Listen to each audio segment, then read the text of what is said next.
मुख्यमंत्री लाडली बहना योजना में आप सभी को 1,000 रुपये मिलने वाले हैं। तो उसका जो आवेदन पत्र है आप देख सकते हैं प्रारूप दिया गया है और इसी को ही आपको फिल करना रहेगा। अगर आप नगर पालिका में आते हैं वार्ड रहेंगे वहाँ पे कैंप लगेंगे और अगर आप ग्राम पंचायत आते हैं तो ग्राम पंचायत में भी कैंप लगा के ही आपके फॉर्म फिल किए जाएंगे। तो कुछ इस प्रकार से यहाँ पे प्रारूप बनाया गया है। तो चलिए पहले हम यहाँ पे जान लेते हैं कि कौन इसके लिए पात्र है और कौन इसके लिए अपात्र है।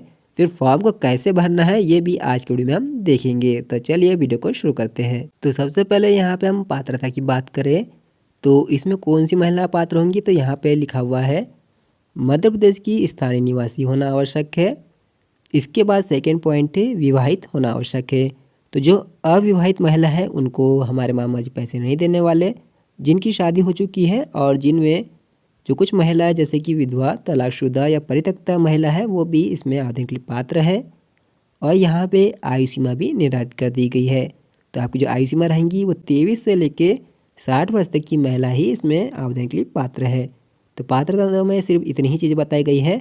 अब बात करते हैं कि कौन लोग इसके लिए अपात्र है, कौन सी महिलाएं इसमें आवेदन नहीं कर पाएंगी। पहला यहाँ पे पॉइंट है जिनके परिवार की सम्मिलित रूप से वार्षिक आय 2.5 लाख से अधिक हो। मतलब पूरा परिवार अगर काम करता है और उसमें अगर 2.5 लाख से अधिक की आय होती है तो आप इसके लिए अपात्र है, आप आवेदन नहीं कर सकती। अगर आपके परिवार का कोई भी सदस्य यहाँ पे इनकम टैक्स पेई है, आयकर दाता है, तो अब भी आप यहाँ पे अपात्र हैं।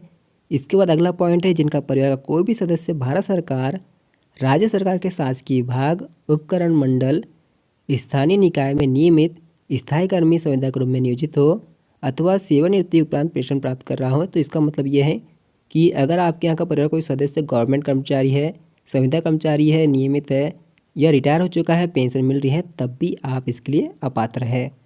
लेकिन अगर आप यहाँ पे किसी आउटसोर्सिंग एजेंसी के या कर्मचारी हैं तो आप इसमें आवेदन कर सकते हैं, आपको पात्रता रहेंगी। इसके बाद यहाँ पे अगला पॉइंट है अगर आपको किसी भी जो स्वयं भारत सरकार, राज्य सरकार की किसी भी योजना के अंतर्गत प्रति माह 1,000 रुपये या उससे अधिक की राशि अगर प्राप्त हो रही है तब भी आप महिलाएं इसमें अपात्र है। इसके बाद यहाँ पे अगला पॉइंट है जिनके परिवार का कोई सदस्य वर्तमान अथवा भूतपूर्व सांसद विधायक हो तो सांसद विधायक के परिवार वाले भी इसमें आवेदन नहीं कर सकते। उनके यहाँ की जो महिला है वो भी आवेदन नहीं कर सकती। इसके बाद यहाँ पे अगला पॉइंट है जिनके परिवार का कोई सदस्य भारत सरकार अथवा राज्य सरकार के बोर्ड, निगम, मंडल, उपकरण का अध्यक्ष, उपाध्यक्ष, संचालक सदस्य हैं वे भी इसके लिए अपात्र हैं।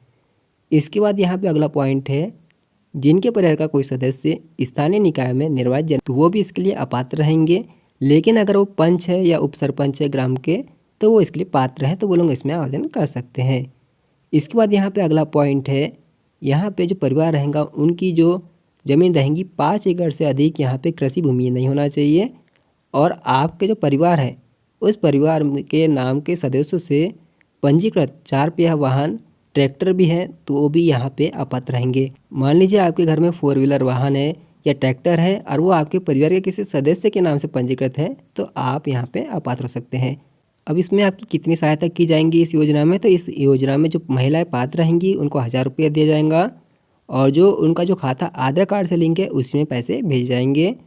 और जैसे मान लीजिए कोई महिला यहाँ पे 60 वर्ष से कम आयु की है तो उनको अगर सामाजिक सुरक्षा पेंशन योजना में प्रति माह 1,000 रुपये से कम की राशि प्राप्त होती है तो उस महिला को 1,000 रुपये तक की राशि की पूर्ति कर दी जाएंगी। मतलब बढ़ा के, ऐसा नहीं कि 1,600 रुपये, जैसे कि 600 रुपये वाली पेंशन है तो उसको 1,600 नहीं करेंगे, लोग उसी को 1,000 रुपये देंगे। 1,000 रुपये की राशि उनको एक मुश्त इसमें दे दी जाएंगी। अब यहाँ पे आवेदन कैसे होंगे, तो आवेदन के लिए ऑनलाइन होगा। लेकिन जो ऑनलाइन रहेंगे ये कैंप लगेगा आपके ग्राम पंचायत में, वार्ड में, आंगनबाड़ी केंद्र में। वहाँ पे आपके फॉर्म को जो प्रपत्र दिया गया अभी मैं दिखाया था उसे फिल करके आपको देना है। वो लोग आपकी जो जानकारी है पूरी ऑनलाइन फिल करेंगे।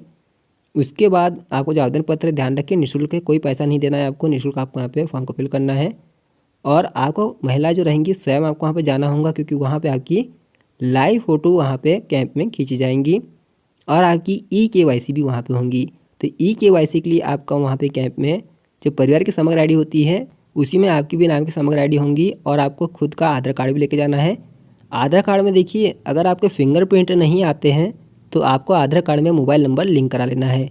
अब जिन महिलाओं के आधार कार्ड में मोबाइल नंबर लिंक है वो तो ठीक है, लेकिन जिन्होंने नहीं कराया है वो अभी से करवा लीजिए, नहीं तो इसमें काफ़ी समय लग जाता है। आधार केंद्रों में भीड़ भी बहुत रहती है, इसलिए आप अपना मोबाइल नंबर ज़रूर इसमें लिंक करा लीजिए और यहाँ पे अभी से आप सभी दस्तावेज़ तैयार रखिए।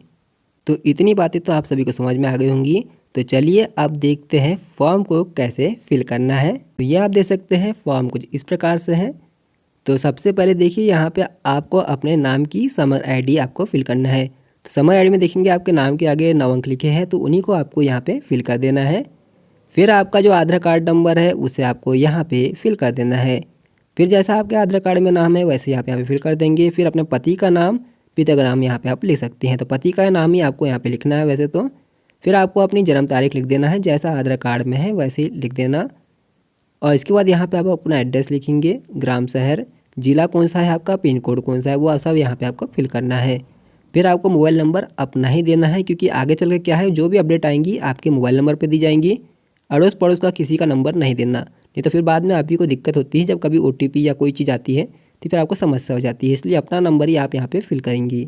इसके बाद है यहाँ पे आपका जो वर्ग होता है, मतलब आप किस कैटेगरी में आते हैं। तो जनरल में आते हैं तो जनरल वाले यहाँ पे टिक करेंगे। अगर आप यहाँ पे SC में आते हैं तो यहाँ पे देखिए अजगह का कॉलम बना हुआ है अनुसूचित जाति का, तो यहाँ टिक कर देना। अगर आप यहाँ पे SD आते हैं तो यहाँ टिक करेंगे। अगर आप यहाँ पे OBC में आते हैं तो यहाँ पे आपको अन्य पिछड़ा वर्ग पे यहाँ पे टिक कर देना है। तो सामान्य में जो भी आपकी यहाँ पे कैटेगरिया है उसके हिसाब से आप टिक कर सकते हैं। इसके बाद आप यहाँ पे लिखा हुआ है क्या आप यहाँ पे सामाजिक न्याय विभाग की पेंशन प्राप्त कर रहे हैं। अगर आपको यहाँ पे सामाजिक न्याय की पेंशन मिलती है तो आपको यस करना है, और नहीं मिलती तो आपको यहाँ पे नहीं कर देना है। इसके बाद है यहाँ पे आपकी विवाह की स्थिति। तो इस फॉर्म को सिर्फ विवाहित महिलाएं आवेदन कर सकती हैं, तो उन्हें यहाँ पे विवाहित है तो विवाहित टिक कर देना है। अगर तलाकशुदा है तो इस पर टिक कर सकती हैं, विधवा है तो इस पर टिक कर सकती है, परित्यक्त है तो इस पर टिक कर सकती हैं। जब आप ये फॉर्म को फिल करेंगे देखना आपके वार्ड में आपके जो पार्षद रहेंगे वो भी आपके वहाँ पे हेल्प करेंगे। जो अध्यक्ष होते हैं नगर पालिका के, जैसे ग्राम पंचायत में फॉर्म को फिल करेंगे तो आप पंच रहेंगे, सरपंच रहेंगे, तो उनसे भी आप यहाँ पे हेल्प मांग सकते हैं अगर आपको दिक्कत आए तो। अब इसके बाद है यहाँ पे घोषणाएँ। तो यहाँ पे देखिए हमने जो बताए थे अपात्रता वाले पॉइंट वही यहाँ पे दिए हुए हैं। तो यहाँ पे आपको लिखा हुआ है आवेदक द्वारा की गई घोषणा। तो पहला पॉइंट में यहाँ पे टिक करना है कि आपकी जो यहाँ पे वार्षिक आय है 2.5 लाख से कम है, तो यहाँ टिक कर देंगे। इसके बाद यहाँ पे लिखा हुआ है इनकम टैक्स के बारे में कि आपके परिवार कोई भी सदस्य इनकम टैक्स पे नहीं करता, तो यहाँ टिक कर देना है। फिर यहाँ पे नौकरी को लेके है कि गवर्नमेंट कर्मचारी पेंशन के वगैरह का है, तो यहाँ पे भी आपको टिक कर देना है। इसके बाद अगला पॉइंट है कि मेरे परिवार में किसी भी सदस्य के नाम से 4 पहिया वाहन या ट्रैक्टर नहीं है, तो यहाँ भी आप टिक करेंगे। इसके बाद है मेरे परिवार के पास 5 एकड़ से अधिक की भूमि नहीं है, यहाँ भी आपको टिक कर देना है।